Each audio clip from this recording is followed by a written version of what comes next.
Welcome to the Parsha Perspective. Each week, we will delve deep in a weekly Torah portion to find a practical and insightful way to enhance your daily life.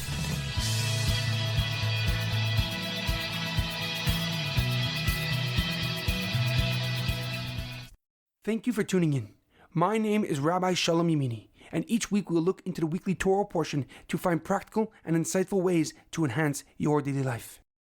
This week's Parsha Perspective is in honor of our homeland, Eretz Yisrael. May HaKadosh Baruch Hu protect our brave soldiers and grant them victory and strength. This week's Parsha Perspective is in loving memory of Baruch Chaim ben Mordechai, Edward ben Ephraim, Shlomo ben Edward, and Yerachmiel Daniel ben Gedaliah. May their souls be uplifted and may their memories be a blessing. This week's Parsha Perspective is in honor of the Refuah Shalema of Reuven ben Rachaleah, B'yem ben Tova, Raphael ben Mazal, and Orna Basili. May they have a complete and speedy recovery. This week's Torah portion is Parshas Bamidbar, Beyond the Numbers. We are beginning the fourth book of the Torah, Sefer Bamidbar, which takes up the story from the end of Sefer Shavuos. The Jewish people traveled from Mitzrayim, from Egypt, to Har Sinai, where they received the Torah and later committed the sin of the golden calf.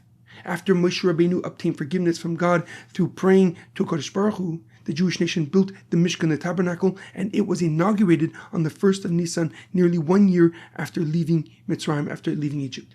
The Jewish people are now ready to travel in the desert towards the promised land, towards the land of Israel. Our Parsha begins with HaKadosh Baruch Hu commanding Moshe Rabbeinu to count every single Jewish male from the ages of 20 to 60, and the final number reached just above 600,000. And this was excluding the tribe of Levi. The tribe of Levi, Sheva Levi, was counted separately beginning from 1 month old, totaling to 22,000. HaKadosh Baruch Hu then instructs Moshe Rabbeinu on how the Jewish nation are to camp and travel throughout the desert. The Mishkan stood at the center of the formation, and to the east were Yehuda, Issachar, and the tribe of Zevulun. To the south were the tribes of Reuven, Shimon, and Gad, and to the west were Ephraim, Manasseh, and Benjamin, and in the north were the tribes of Dan, Asher, and Naphtali. However, a question comes to mind.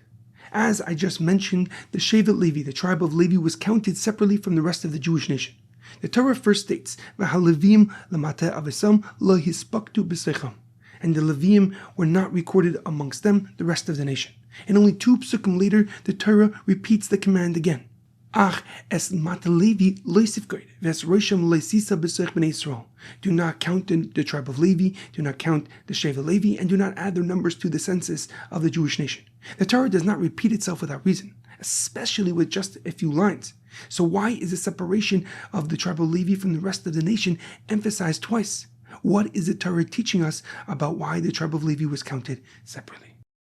The Ramban, Rav Moshe ben Nachmanides, gives us a simple explanation. And he writes that Moshe Rabbeinu understood that Shevet Levi was not to be counted with the rest of the nation.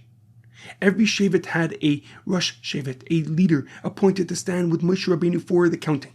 Yet no leader was appointed for the tribe of Levi, and because of this, Moshe understood that they were different and waited for further instructions. After the rest of the nations were counted, the tribe of Levi remained. And at that point, HaKadosh Baruch Hu reiterated to Moshe Rabbeinu that they were not to be counted with everyone else, with the other Shvatim, but counted on their own. And the Ramban explains that this was because their role was entirely different. The other Shvatim were counted as a part of a nation's military structure, who were to go to war if they were to encounter and when they weren't to encounter the other nations living around the area. The tribe of Levi was appointed and anointed for the service in the Mishkan, for the protection of the Mishkan, and the transformation and transportation of the Mishkan and its vessels.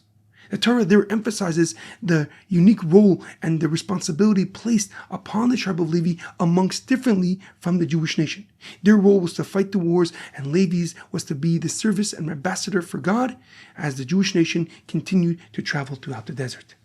However, the Lubavitcher Rebbe, Rabbi Menachem and Lushnerson, gives us a deeper and more profound explanation. And he writes that the separation of Shevet Levi was not only about their responsibility, it was about their identity.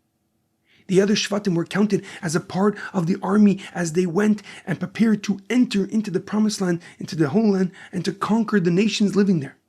Shevet Levi, however, was counted through their connection to the Mishkan, for their service to God, for their sanctity of existence. The Rebbe explains that this is why the Torah repeats their separation twice. Levi was not simply another shevet with a different task. Their entire existence revolved around carrying the Mishkan, protecting the Mishkan, and serving in the Mishkan, the spiritual center of the Jewish nation. While the other tribes were counted for their role within the camp and the national camp as they prepared to enter the Holy Land, Shevet Levi was counted to what they were connected to at their core, for what their reason for existence was. And this lesson from the Rebbe is so relevant as we approach Shavuos, the day that we receive the Torah.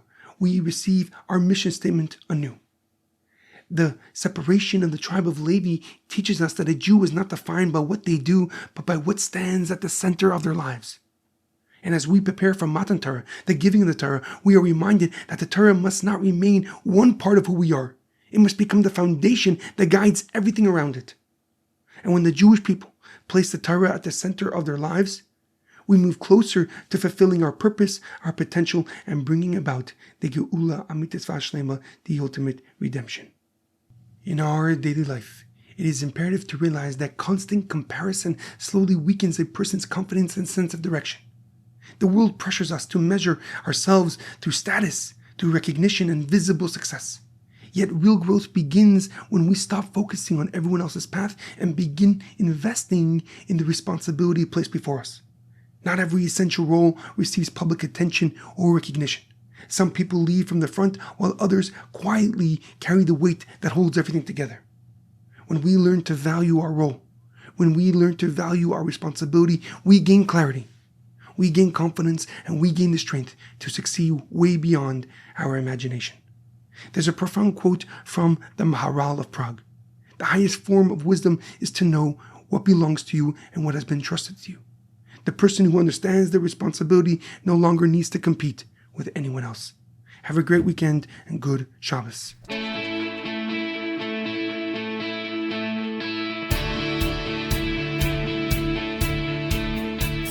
Thank you for tuning in to the Parsha Perspective.